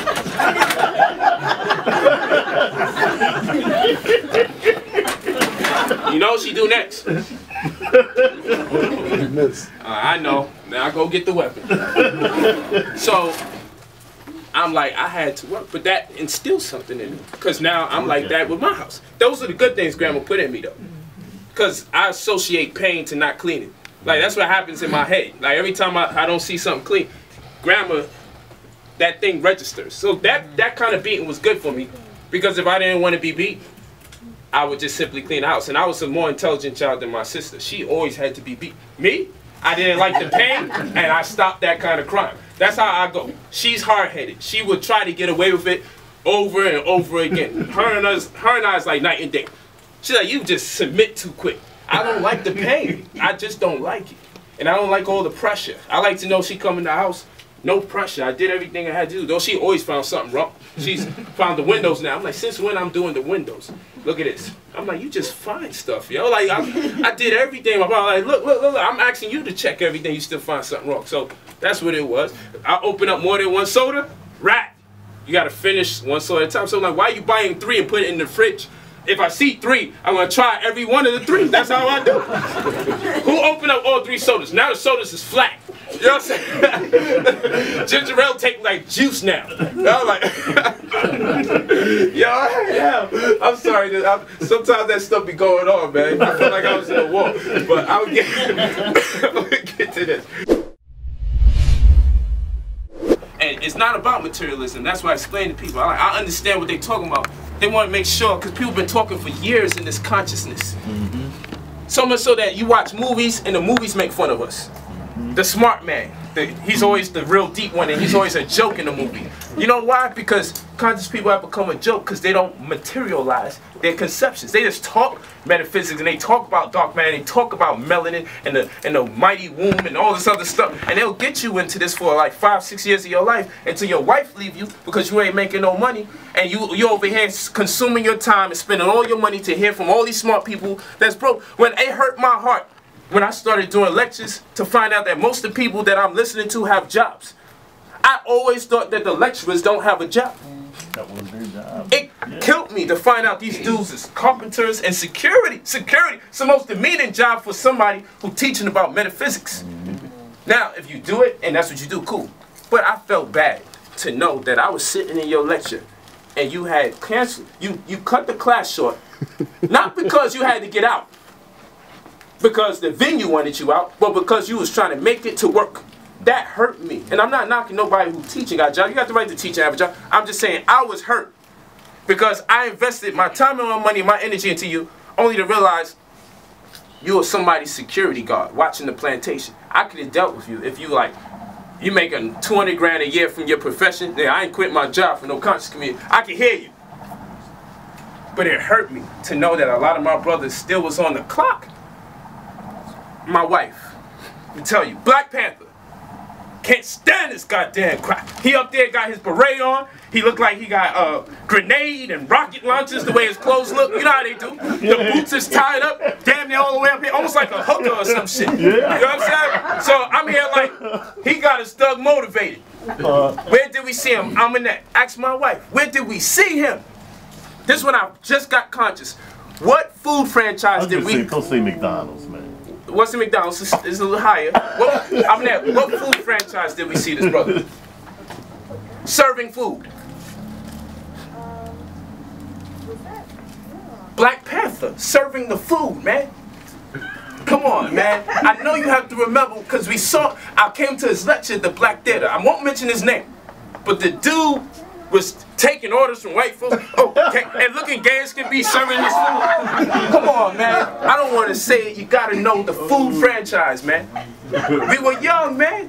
Is it Red Lobster? Yes, it was. Wow. There you go. It was Red Lobster. And I was hurt. I was hurt. I was hurt because he just had the rocket launcher vest on, and he had the cargo pants, and it looked like he had pins that he could pull out a grenade and just launch some shit at any minute in the lecture. He was just going in, I'll kill this guy, and he know how to stick his chin out and look like this in the crowd. That's what he was doing, man. That's what he was doing. So I was there like ready to kill crackers. One more lecture and I would have shot somebody. I'm telling you, one more lecture. If Tony would not put the crushed peppers on my shit, I would have killed him. That's how I was. Only, and I think the Most High, that's how I believe in God. Because he had me so motivated to hurt somebody and kill these crackers for slavery, and he can't stand them, and they disgust me, that I was a Red Lobster lover. Back in those, I ain't changed my diet yet. So man, I took my wife to Red Lobster, and who do we see serving the white man that he hates? And would you like anything else? And you should try all this. We have the ultimate feast. We have the 21 shrimp. We have the... I'm like, yo, hold on. Whole Red Lobster looking at me like, what is wrong with this nigga? I'm like, hold on. This gotta stop. I'm like, are you Black Power? Are you the guy that was about to have me kill somebody? Thug motivated last week in the National Black Theater in Harlem, New York? It's like, brother, you know, we gotta do what we gotta do. You know what I'm saying, brother? It is what it is. I'm like, no, you can't start being gangster again now. It's too late. He's like, we gotta do what we gotta do, nigga. And he goes over there He gets his thing and he starts serving white folks again. And the thing was, he listed like the whole menu inside like 2-3 minutes. He wasn't that articulate up there. He just was violent and I was motivated. But this nigga went through the whole 21 string. Then we also have the ultimate feast, and you can get it with a side of mashed potato or baked potato or fries, and he's saying this shit like a mile per hour, like this, boom. And I'm like, yo, he's living 2 lives. And he got me working with one of his alter egos that don't put the work in. This is the real guy. He serves Red Lobster. That's what he do. That's the real man. That other guy is a fraud. You know what I'm saying? He really was a waitress at heart. That's what that guy was. He was a waitress at heart. That's what he did. His shirt was all tucked in, tight ass pants, gay as can be. But he just looked like he leads a whole army a week ago. But he's got these booty hugging pants on, man. It was a disgrace. I almost didn't know it was him because I was turning my head when I see stuff like that. I don't like it. And it was just weird to see somebody doing this, man. And you just convinced a whole group of people in that room that you hate them so much you would do everything in your power not to be around them. You have to start first by not working for them. Before you tell us to kill him, you have to go into entrepreneurism first. You hate him that much, make sure you don't have to work for him. It was a very weird situation. So I feel like these things happen to me in different intervals in my life. Because I realized I was taking him serious. I'm like, you know, my life is in your hands when you're teaching. And I'm like, God forbid someone takes him serious, we might actually do what he's teaching. So that's when I said, I got to teach, but I got to make sure I can validate what I teach. If I talk about family, I got to make sure you don't see me with a different woman every year or every 4 or 5 months. I got to make sure that you see consistency in my life. I take what I do serious. So I can't be here with this woman this week. Oh, it didn't work out. I got to pay whatever, it didn't work out. And the next year I'm with this woman. Not me. I'm teaching. I can't be doing that. I take what I do serious. So I know I got responsibility to be even more upright than an average man because somebody is taking me serious. And you don't want these young brothers watching and saying, man, look, he got his wives, his children there, that look fly. And then seeing me all over the place because then I could become their new excuse for why things ain't working right. When they as a man may be doing the wrong thing. That's how leadership has to think. So if I'm talking about money, I got to make sure you don't catch me out there broke. You know what I'm saying? You can't see my wife on the food stamp line or my daughter looking like she got ashy lips all around her lips. But then you're going to be like, yo, that nigga's a fraud. I seen her ashy ass lips the other night. It's a huge distraction. You know what I'm saying? You can't see us doing this. You can't see me in the Chinese food spot ordering rice and wings and then talking to you about health. It's not going to work out. You see what I'm saying? We can't live like this. So that's why I'm like, the youth, because I still got some youth in me, I understand what we're actually looking for. We want results. That's all the youth want. So I always ask the elders, we just asking for results. And we haven't been beaten up directly by the other races. It was more obvious in your generation to see who was working against you. It's not as obvious with us who's working against us because the first people we see is us because it's a trickle-down effect. And to tell you the truth, a lot of the races that's working against us now step back and say, man, we didn't know our job was going to be this good. We didn't know we did this good a job because now they don't even really have to step in. Like these guys just really hate themselves in their own kind now. They're at a point where no one has to really intercede and say, hold on, because we are killing each other faster and we hate each other almost a bit more than other races now. A lot more. So it's weird. Now we're going to go to this. It's a few slides, but that's the incentive that we want to put across when we're talking about New Covenant. So, of course, we have a UCC workshop next Sunday. UCC Made Simple for you. This is to show people, since we also have an auction to sell land and houses next Sunday as well. Since we have members buying houses and land for so much more cheaper through the UCC and things of that nature, it's only befitting that we also show them how to use the UCC to protect themselves as they will become the landlords now. Okay? The #1 reason my father told me don't deal with real estate, you know, it left me for over a decade in my life. You know, I got back my pops around 16, 17. When he left, I was age 8. When he saw me and he said, man, I hear you doing real estate and everything. You know, you gotta be careful. He don't got no knowledge in real estate whatsoever. But you know, he know what's the bad things. Don't give me nothing good. You gotta be careful, man. I said, why? Because you got niggas like me out there. We'll squat in your shit in a heartbeat. You know what I'm saying? So I'm like, all right, good point, Pops. But, you know, I'm like, what kind of stuff Pops be on? So, because of niggas like my father, I have to teach a workshop like this. Because he's right. There are niggas like him out there that know the game. That know how to receive some mail and say that they live in some spot. You know what I'm saying? And because of the law, get their wage. But also the people, there is a lot of states have become tenant friendly in court.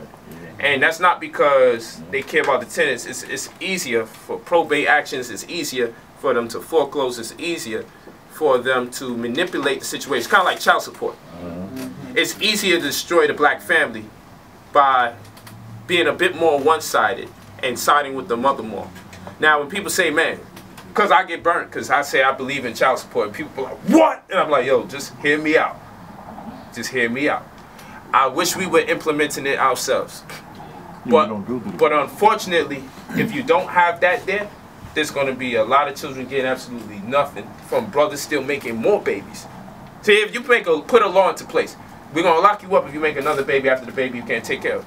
Then I'll be like, we don't need no child support. Because we're going to give you some prison time for making another baby if you got one baby out there that you cannot afford, who you're out of wedlock and the mother is obviously struggling, and you're going to make another baby with someone else. I don't knock people for making babies. Yes, I do. I shouldn't lie. I think people should have ID cards to make babies. I feel like, and I told them, I'm actually going to do a class on this. I'm going to get to this. I actually believe that people should have ID cards to prove that they have the right to make babies. I feel like this. Because society has gone to such a low frequency. I feel like you should have to take an IQ test to qualify if you have the right to have a baby. You should be able to walk around with your permit and then your license. Your permit should say I got the right to have at least one baby. Your license should say I can go OD. I can make a whole village. You know what I'm saying? But I feel that people are making babies under the worst circumstances and not really making way for a better future because we can't even provide for ourselves when we're making babies. It's getting too difficult. You see, it sounds crazy, but that's what culture does. Culture see you going too far to the wrong side, and they put a law that smacks you in your face. See, China will kill one of your babies because they have an overpopulation problem. We are overpopulated with niggas. You see what I'm saying? Like, we have to find a way to make rules so the niggas don't outnumber the righteous. Okay? So that's why I feel personally we should have ID cards to have the right to make babies. And with child support, unfortunately, I believe it should be in place. But I do know they use it to manipulate the lives of the mother and the father because they just want to destroy the black family in general. So they're using our grievances against each other to cripple the black man so he can hate the black woman. That's what men sound like. When I say black woman is God, all they know is a reference from bad situations they had with women. They act like there's no good women on the planet.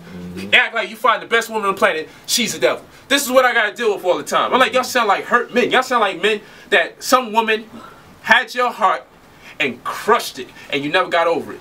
Never got over it. So now a brother can't say nothing good about a black woman without you feeling like you have to attack me. I've been called a faggot because I say I love the black woman. I'm a polygynist. Like, what kind of polygynist faggots is walking around here? You know what I'm saying? Like, wife after wife after wife. You know what I'm saying? And my doctrine is for the faggots? We don't even see y'all with women. You know what I'm saying? Like, this is weird. Just Spike Lee. He got spikes on his arms. I call him Spike Lee. You know what I'm saying? And they plastic spikes. They're like, yo, man. Oh, they not real. They walk around with plastic spikes, man. This is true. You know what I'm saying? So you trying to pop something that ain't gonna hurt. Plastic spikes.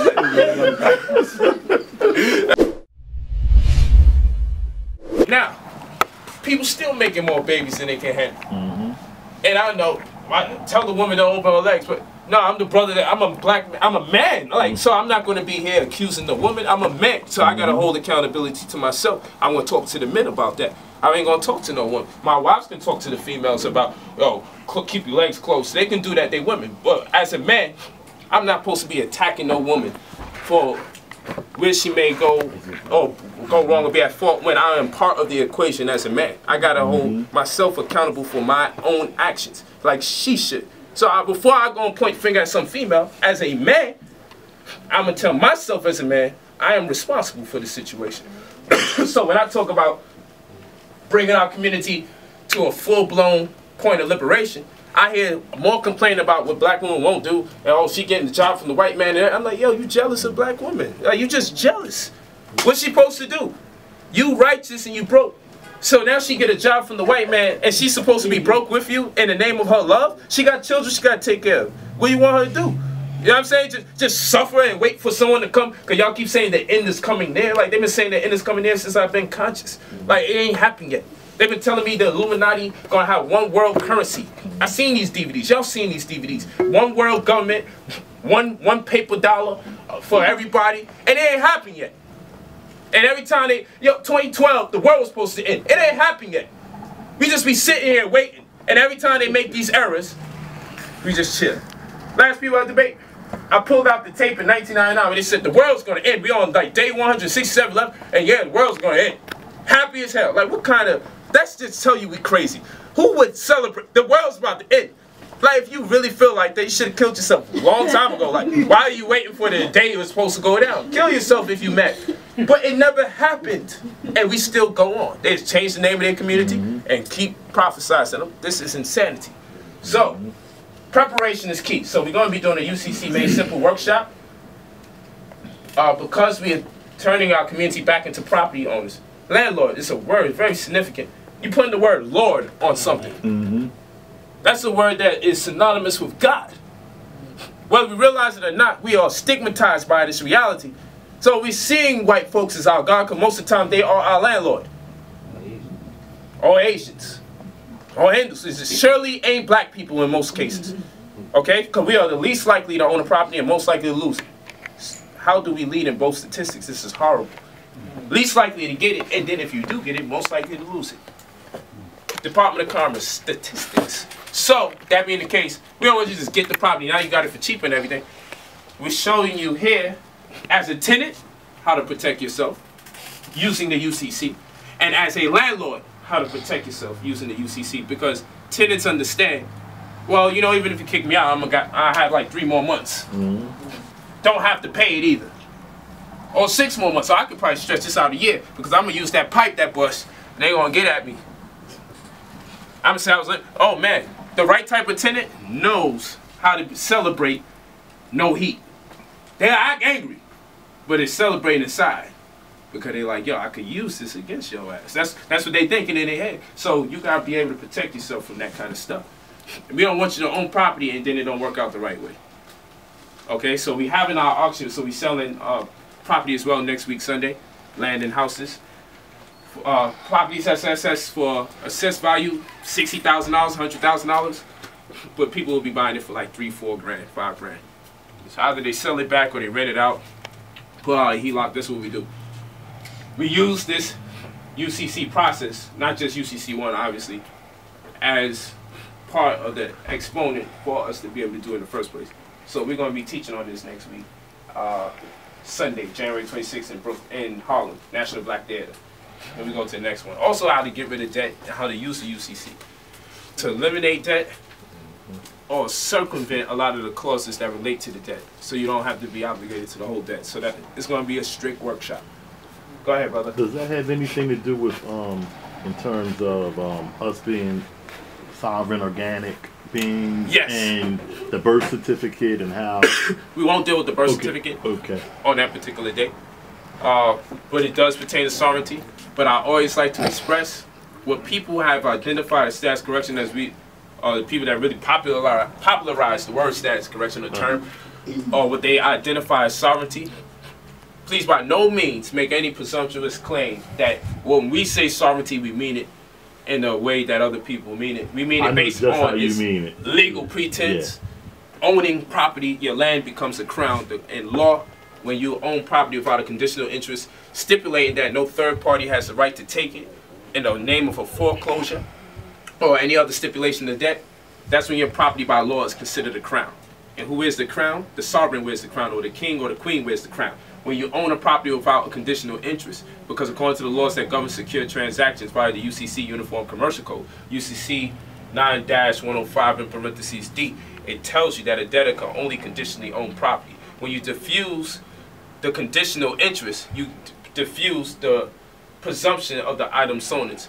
All of this is, this verbiage is just fancy jargon in law to simply say that you have properly securitized your transaction and thereby reaffirming and punctuating your disposition as a secured party creditor. And by nullifying the conditional interest, you've established yourself as the sovereign who has the ability to initiate a staple or create a place where subjects can be beholden to you, such as in the case of being a landlord. A landlord has subjects. Now you have a jurisdiction. Before someone comes in to talk to anyone in that jurisdiction, they first must confer or connect or confide in you. Okay, so you have to turn your property into a crown. It's not a term that we made up. It's in law. They call the property a crown when you go through it the right way. A lot of times people purchase property and then they still are identified as tenants of their own property. They buy it, they told they're the owner, they get the wine, they get the grapes, but they still consider tenant. Even the deed says tenancy deed. Even when it's not a mortgage? Even when it's not a mortgage. Because there's a tenancy deed. The deed will actually say tenancy on it. Okay. And you'll be like, I own my house, but it says tenant on your deed though. So how is it that you own it if you're a tenant? The words is literally tenancy deed. They have warranty deed, which still makes you a tenant of your own property, and then they have the tenancy. Okay. Okay? So what you want to do is turn your property into the crown. In law, they call it crown. Euphemistically speaking, the term they would use would be fee simple. In common law, they would say crown. The term that they would say on the surface would be fee simple. But both words are an account of the same thing. Okay? So today is poverty makes us sick. Today, about 3/4 of Americans live paycheck to paycheck. Well, for the poorest Americans that downdrone on available money can have dire results, especially for those suffering from diabetes. Poverty is creating a self-fulfilling prophecy when it comes to diabetes. With less access and money to buy fresh, healthy food, this is important. Fresh, healthy food. Why? Because our supermarkets, like in this neighborhood, they give us second-rate food. It's a fact. All you have to do is look at the command number. And we'll have to do a class on this to tell when you're getting third or fourth-rate food. Okay? You have primary, secondary, and tertiary. Those are the three major categories, but they created a fourth one now for poverty people. So they're doing us a favor by giving us food that's on the verge of expiration, borderline expiration if not already expired, or mixing it up and giving us more unexpired food and some expired. Like even the grape, when you get a bag of grapes and you see a bunch of them is loose in there, a lot of times it's not by accident. And they have a whole classification system for it. They're trying to give you more good than bad, but the bad is concentrated and it's concertedly put there. Alright, so fresh, healthy food. Poor people are more likely to suffer from disease. So it says with less access and money to buy fresh, healthy food, with less access and money to buy fresh, healthy food, poor people are more likely to suffer from the disease, according to the American Diabetes Association. When it comes to poverty and the monthly payout of government benefits, that combination can have a sick effect on health inequalities. The paper in Health Affairs found among high-income Americans, no similar jump in hospitalizations for hypoglycemia was found. Okay, this high blood pressure might not sound as serious as a health ailment as, say, cancer. The costs related to its treatment are surprisingly high, and they'll take you into $1,200. Food insecurity. We'll look at that word, insecurity. Okay, if you're interested in saving healthcare costs, the dumbest thing you can do is cut nutrition, according to a doctor, Dr. Deborah Frank of Boston Medical Center. Okay, because they're cutting the costs. Food insecurity is just one downside of the widening income gap in the U.S., but it may be poised to become a bigger issue. Lawmakers have reached a deal to cut $9 billion to over 10 years for food stamp program. So they cut $9 billion for over 10 years for the food stamp program. Food stamp recipients are already dealing with slimmed down budgets given last November's cuts to the program spending. The reductions are coming as food insecurity has actually increased since 2008, as CBS Money Watch reported in December. So here is a prime exemplification of how poverty and food insecurity make people sick. And they make it clear there's a direct correlation between lower income communities being 27% more likely to be hospitalized because of health implications incurred by their financial disposition or ineffectiveness. We'll go on to the next one. And here's a list associated with this data as the top causes of stress in the U.S. Because stress, of course, creates a disease. Job pressure, money, health, relationships, poor nutrition, media overload, sleep deprivation. Now let's look. Television, radio, internet, email, social networking. All these things cause stress that in turn create disease. And the reason why this is so very important, job pressure is obviously money related. Money, stress, should be the same as job pressure. They're really trying to spread this thing out so you don't realize it's the money thing. Money is in a different category from job pressure, but it still entails finance, because if you are an entrepreneur, you may not have the type of job pressure dealing with co-worker tension and bosses and work overload. Okay, money, loss of job, reduced retirement, medical expenses. If you don't have proper insurance or health care, you stumble across real serious issues that in turn cause you to be stressed out to the point of probably what? Eating the wrong way. Here goes health. Health crisis, terminal chronic illness. Relationships. A lot of relationships are sold because people have to work extra hard. Or people feel neglected because the other party is working extra hard. These relationships are compromised a lot of times just because of financial problems. And it leads to divorce, or death of spouse, or arguments with friends, and loneliness. Poor nutrition. Again, this is health, but they stretch these things out. Okay? Poor nutrition should fit in that category of health. Inadequate nutrition. Lower income communities are more susceptible to that because of where they shop and what's accessible to them. Certain foods they sell in our community, they would never sell in other communities. We know this. Inadequate nutrition, caffeine, processed foods, refined sugars. If you're overworked, you're probably taking in caffeine anyway to try to do the long hours and feel like you're powering up.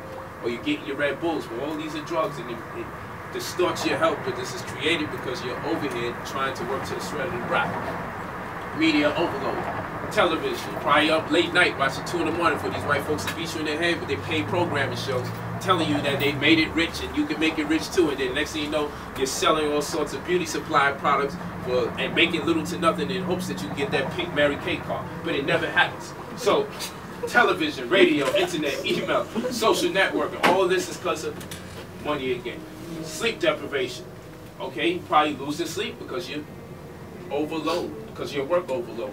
Okay, you probably losing sleep because you're stressed out because the relationship ain't working out. You probably losing sleep because you're taking in too much caffeine anyway because you're trying to work so hard. So all of this, we can easily take the problem of finance and find a filter for all of these problems that they have here. There's not much issues on planet Earth that you can throw inside of here that are fit for all of them. But finance can create all these type of distress, and does, and in turn it creates disease. Okay, and it says the percent of people who regularly experience physical symptoms caused by stress is 77%. So if the financial situation is incurring stress, it says 77% of people that receive physical symptoms like bumps on the skin, backaches, headaches. 77% of people receive physical symptoms or even visible symptoms from stress. Okay? Psychological symptoms, 73%. So a lot of us could be losing our minds about lack of money is creating stress. A lot of us may experience psychological problems because it says 73% of people that have stress experience psychological symptoms. And if we have no knowledge in what the symptoms are, we may not realize that we are victims of stress. But I tell you what, 77 and 73 are some very high percentages, very, very high. So to see physical symptoms or have psychological symptoms incurred by stress and be in the 70%, that's dangerous. So a lot of us mentally are not functioning right because of the stress created around not having the right amount of resources. Okay, so we'll go down. Impact statistics as it relates to stress. Employed adults who say they have difficulty managing work and family responsibilities find themselves in the 31st percentile. Okay? Stress has a negative impact on their personal and professional life. 48%. Okay? And we'll just go through some of these other ones. People who cited physical symptoms experience the following. So those people who are in the 77% category of experiencing physical symptoms from stress, which mostly revolves around finance, will find that fatigue gives you 51%. So a lot of us are tired, have headaches, upset stomach, muscle tension, change in appetite. See how it affects your diet? Change in appetite, teeth grinding, change in appearance after you grind your teeth for enough years. Okay, change in sex drive. Of course, if you're seeing your partner after grinding their teeth for several years from being stressed out, it will change your sex drive. Okay? And it may make you feel dizzy. All jokes aside, fatigue, headache, upset stomach, muscle tension, change in appetite, teeth grinding, change in sex drive, and feeling dizzy are all the top physical symptoms that you would experience from stress that in most cases may be related to a lack of financial freedom. Okay, we go to the next one. And the source is the American Psychological Association, American Institute of Stress, New York, and the research date was on 7/28/2013. Just so you have a source so you can look it up. People who cited psychological symptoms experience the following. So the people that, 73% of people that are stressed out experience psychological issues. What are these psychological issues? Irritability or anger. So you got people that just be upset for no reason. You say, man, what's making this person do that? They may feel financially insecure. If your finances have you stressed, you most likely will fit into the 73% of the people that psychologically.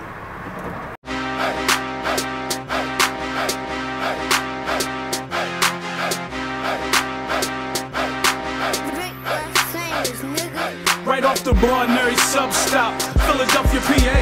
Shot so loud you would think it was a club spot. African Americans, although we all over the web, we the hood librarians. We ship to prisons too. We reach out and deliver to those that's bitten too, but it's more than a bookstore. You want it, we got it. Mixtapes, DVDs, and culture products. Black and Nobel got our hands in a lot of projects. We welcome all to come build. The energy is positive.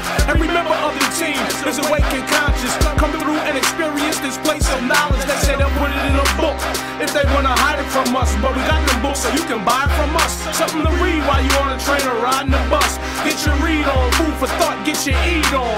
Black and Nobel, I buy my books at Black and Nobel. Black and Nobel, I buy my books at Black and Nobel. Black and Nobel, I buy my books at Black and Nobel. Black and Nobel, I buy my books at Black and Nobel.